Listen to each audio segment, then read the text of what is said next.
Yo, what up mga tol? This is God G of Tahanan Record. Syempre, nandito tayo para sa isang review and reaction nito, ng isang track. Syempre, katatapos lang natin sa battle ni Badang at K-Ram. Nandito naman tayo dito sa Mema, official music video by J-Flag. Sa mga hindi nakakilala kay J-Flag, nasubaybayan ko siya ng konti. Ayun, si J-Flag, una ko siya nakita sa in-upload siya ni Manning Bagsek ng 187 Mobsters ng Mob. Nung in-upload siya ni Manning Bagsek sa kalsada, may dala siyang speaker. Tapos, hindi, yung kasama niya ang may dalang speaker, then nagra-rap siya. Para siyang, hindi siya totally Bisaya kadong. Hindi siya totally namamalimos, or ganun ko ba sasabihin? Yung namamalimos. Paano ko ba sabihin? Namamalimos siya, para siya namamasko, nangangaruling, parang ganon. Nagamit yung mga pagkanta niya. Yun nga yung una ko narinig sa kanya, yung lagi kita na dumadaan. Then ang sunod niya na pinagka-viralan is yung yung pinaka medyo whack shit na nagawa niya para sa akin. Yung nag-rap siya sa Punto de Francis M. Hindi ko alam kung paano ko sasabing maganda ba yun or sablay. Pero para sa akin, sablay yun, man. So, ayun. Napunta ako dito sa Mema kasi nakita ko to na para siyang diss track. Nakita ko siya sa isa newsfeed ko. So, pakinggan natin. Ang kanta na to ay merong 16,000 views and then release siya by November 12, 2023. Produced by Zillion Beats. Recording by SA Music. Edit and mixing mastered by Nico Abad. Meron siyang 393 comments. Okay? So, subscribe tayo dito kay J-Flag. Yan, subscribe. And then like, syempre. Good and bad publicity pa rin yan. Kung ano man to. Salamat sa iyo, Idol. Simula nung pinanganak ako, nalumpo, nakaratay sa bangko dahil nagbago mong kanta, nakakalakad na ako halos 5 metro. 5 meters ako naglakad, first time ko lang sa buhay ko. Nagkaroon ako ng lakas ng loob para ilipat patay ng computer. By Case. LSS Irgasam by Amazon. Okay, basa pa tayo na ba comment dito.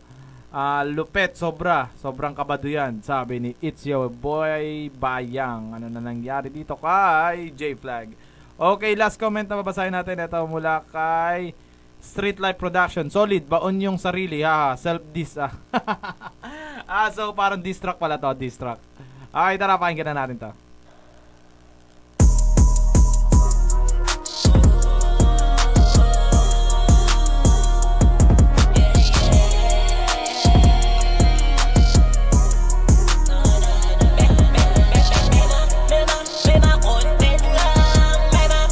Medyo ewan ko, sa akin lang ba to?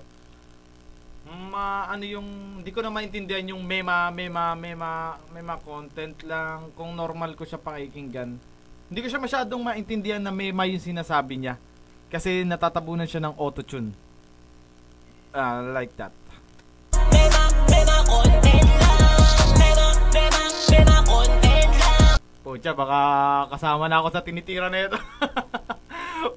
Parang nagulat ako. May content lang. Ito, content ko kasi ito sa YouTube.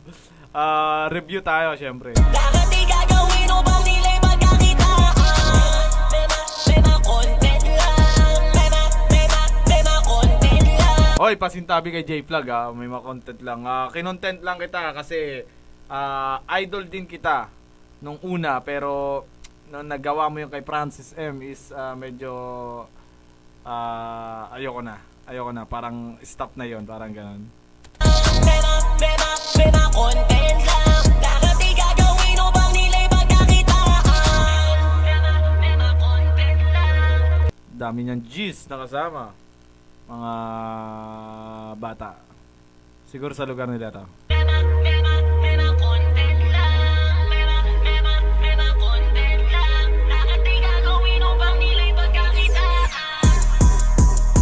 Sasabihin kapit lang sa mabigat na pangalang kailanman hindi ko hinangad. Gumawa ng pangalan sarili kong galaw upang mapansin ang mga tao sa aking pagbitaw. Yun, medyo totoo yung unang bitawan niya doon ha, unang pasok ng mga verso niya. Mga verso. Unang pasok ng verso niya. Kapit sa sikat. Siguro hindi naman kasi nakita ko siya kagaya nga nun nung sinasabi ko na nakita ko siya sa kalsada nung in-upload siya ni Manning Bagsik. Sila Manning Bagsik mismo yung naka-discover sa kanya.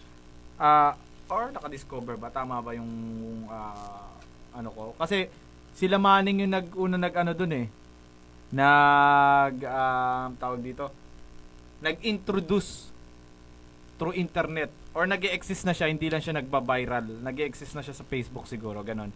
Tapos yung sinabi niya dito na, ano yung sabi niya? Balikan nga natin. Gumawa ng pangalan sarili kong galaw. Gumawa ng pangalan sarili kong galaw. Kasi syempre sarili niyang galaw nga naman yun na nagpa-viral siya, di ba? Nag-viral siya sa ano, yung ano niya, yung kanta niya na love song hindi yung pagkanta niya kay Francis M. Tara. Ang mapansin ng mga tao sa aking pagbitaw, sumasabay sa issue yan ng kanilang sinasabi. Di lang nila alam ang totoo na nangyari. Sige. Magpaliwanag ka. Pinapalala ng mga taong putapete para lang pagkakitaan ng kanilang mga peste. Hindi ka pala nagpaliwanag. Kasi sa totoo lang, ako hindi ko nagustuhan yung pag-rap mo kay Francis M. Kasi nananahimik na yung tao, pinirapan mo pa, di ba? Parang ganon. Ewan ko, parang hindi man respeto yung ganon. Tapos in-upload mo pa sa account mo. Tama nga yun, naalala ko tama nga yung comment ng isang na self-diss. Parang ganun kasi may content lang. Para tuloy panama sa iyo yan eh. 'Di ba? Para panama sa iyo yan kasi isipin mo may content lang. Bakit nga kasi nag-video ka dun sa sa puntod ni Francis M? Ano ba ginagawa mo? May content lang. Tuloy tayo. Content lang.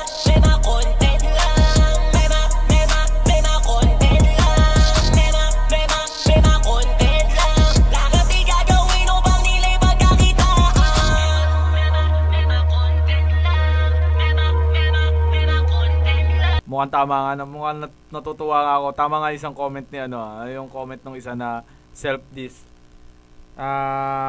May content lang. Yung pagkanta mo kay Francis M.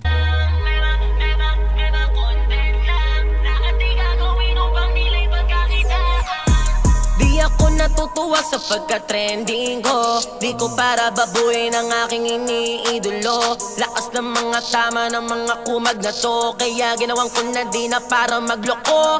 Ras Junior, Nico David, pati na rin to Komi. Oy. Nagbanggit siya dito ng pangalan. Ras Junior. Ito, nasa gilid. Ras Junior, this box J-Bag. Ras Junior, Nico David. Ito, sunod-sunod pala. Ito, J-Plug, this response. Tsaka Tokomi. Yun. Oo, kasi ginaya siya ng Tokomi na ginawa ng Tokomi din. Yun nga lang ang problema rin eh. Yun yung nakakaulol din sa Tokomi, di ba? Ginawa na nila ng parody, tapos sa puntod pa rin ni Francis. Puta, ano ba ano ba trip nyo, di ba? Para kayo nakakaulol na ewan. Diba? Ewan ko para makasabay siguro sa issue na about sa pagkanta ni J-Flag sa mali na nga yung ginawa niya, dinugtungan pa ng Tokomi para alam mo yun, para mag-viral din, pero mali pa rin yun pare.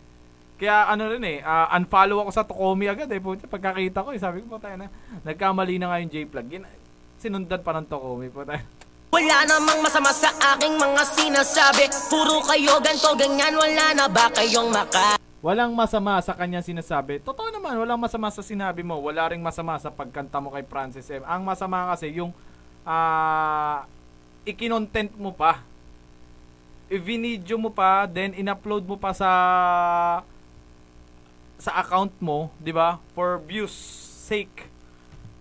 Tama ba ako? Para ganoon, for views sake. Kasi medyo nakaka-offend para sa mga tunay na nagmamahal kay Francis M. Para sa mga tunay na umiidolo kay Francis M. Parang nakakabastos kasi yun. Kinontent mo pa, pinagkakitaan mo, di ba? Parang ganon. Pinagkakitaan mo, nakakabastos. Ganon. Wala nang pera kaya gumawa ng paraan para sa ikasisira ng aking nasimulan. Di nyo sa totoo lang, nakakasira yun ng iyong sinimulan. Kasi, yung pagsimula mo ng, andito yung asawa ko. Hello ka muna, Mal. Hello ka muna, ayan. Kasi yung sinimulan mo na dun talaga ako tuwan-tuwa eh. Nung nilabas mo yung lagi kita na dumadaan, tapos nakuha ka pa ng sa Viva ata ni record yun, kung di ako nagkakamali. Nung inilabas mo pa yun, tuwan-tuwa ako kasi download ko agad yun, kasi nung una kita narinig kila Manning po, sabi ko ang ganda ng pagkakaano mo. Tapos nung nangyari nga ito, medyo error, sablay na ganon, pati sa takoyaki mo. Yung takoyaki. Naalala ko kasi yung mga comments sa takoyaki. Yung takoyaki mo kasi may mga comment dito sa takoyaki mo na gawang Pilipinas yung takoyaki, tapos agresibo, yung mga ganun, yung kakain ka lang ng takoyaki, di ba? Nag-freestyle ka pa doon. Ayan, tuloy tayo. Alam kung ano ang aking naramdaman, mas lalong bumigat imbis na gumaan. Sarap pagsasampalin ng tig-500. Rapper na kuno at masyado ng madaldal. Rapper na kuno at masyado ng madaldal lang talaga, sobra ang idol.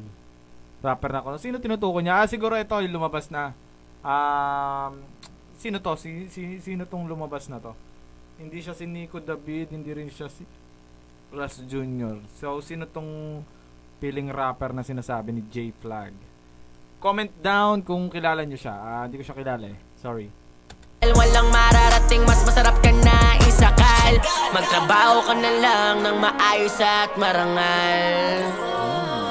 Di yung hilig mong manira ng tao at masaktan, kaya po kailangan delay pa yung buka ng bibig mo sa audio. Tumigil ka na dyan.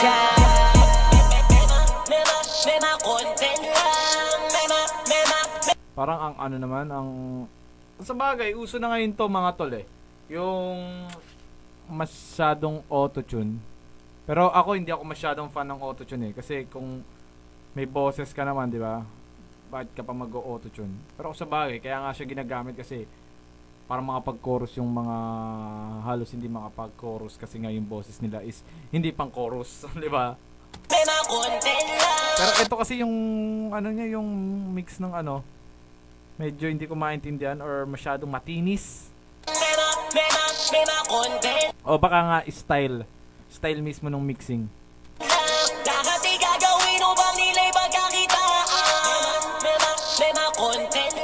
Oh, mema content lang. Mema content lang. Mema content lang. Lahat ay gagawin upang nila'y pagkakitaan. Yeah. Delay talaga yung niya, no? Yung buka ng bibig niya sa audio niya.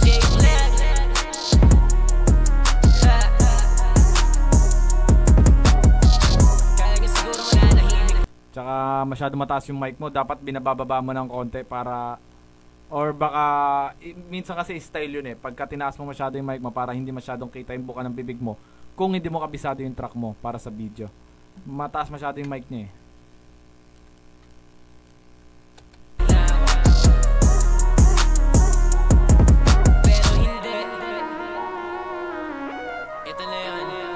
Sabi niya? Ulitin natin.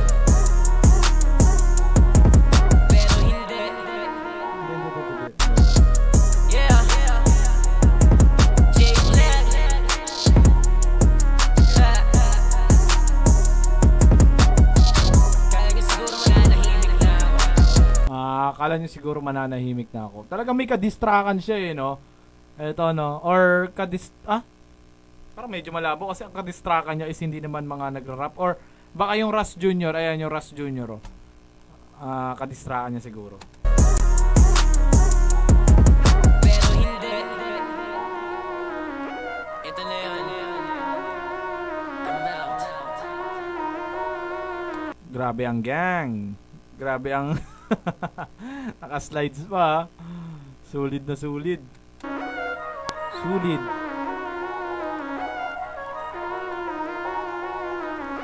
Parang bata pa si J-Flag no? Parang palagay ko edad 16 is 17.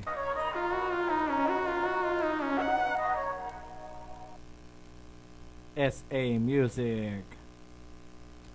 Okay. So, ayun. Doon na natapos ang ating review and reaction sa kanta ni J-Flag na Mema. So, ayun. Overall, dinis niya yung mga taong nambaba sa kanya. Binalikan niya. Kagaya nito ni Ras Jr., Nico David. Ayan. Ayan, may mga response sila dito sa gilid eh. Dinisbakan niya kasi gamit ang sarili niyang estilo. Kasi sila Nico David, ano lang, alam ko sila, ano sila yung vlogger, kung di ako nagkakamali. Pero si Ras Jr. mukhang rapper eh. Mukhang dinistract or sinagot dinis ni Ras Jr. ng kanta. Kaya nag-disback si J-Flag ng ng kanta rin. So next review and reaction natin itong kay Ras Jr. Subukan natin. Kung may mga gusto kayong ipa-review and reaction para sa akin, ayun, comment nyo lang sa baba mga tol, and then batiin na rin natin kayo. Teka, shoutout muna natin pala yung mga nag-comment sa last review and reaction ko, syempre. Dito sa Badang versus K-Ram. Syempre, ayan, solid sir. Ayan, na-replyan natin. Solid sir, sarang... Solid sir, para sa akin panalo si Badang dahil sa video yan, idol ko na si Badang by RDM Mobile 8471. Salamat sir. God bless. Okay, then next natin si Mary G. Wells Subiaga. Lods, pa next Cripply versus K-Ram para malaman kung saan kopya ni K-Ram yung mga linya na di nag-rhyme. Ito, nasagot ko na nga ito na sinabi, nireplyan ko siya na kay Cripply nga pala galing yun kasi bigla ako naalala na oo nga pala gumagawa si Cripply ng mga ganong linya, no. Solid reaction by Dre Stacks. Solid reaction. Salamat Dre Stacks siguro. Dabyong, nice ya, solid. Salamat sa inyo lahat. Ayan, maraming salamat sa inyo lahat. Then syempre, Tahanan Records, abang lang kayo, subaybay lang kayo dito sa akin para sa review and reaction, and then comment lang kayo dito. At saka abang na rin kayo sa mga bago ilalabas namin. Tahanan Records, Get Music Production, syempre Yalip Tattoo sa Las Piñas, Urbanista Clothing sa Las Piñas din, and Ghetto Gospel Clothing sa lahat ng mga gustong ng pamormang hip-hop dyan or pamorma, pamasko nyo, nandiyan sa Ghetto Gospel Clothing. Ayan, shoutout sa inyo lahat. TBS 13, True Brown Style, Royal Duke Sud, Brown Pride Crib. Ayan, syempre shoutout sa lahat ng TBS. Mabuhay kayong lahat. Maraming salamat. Now, peace. I'm out.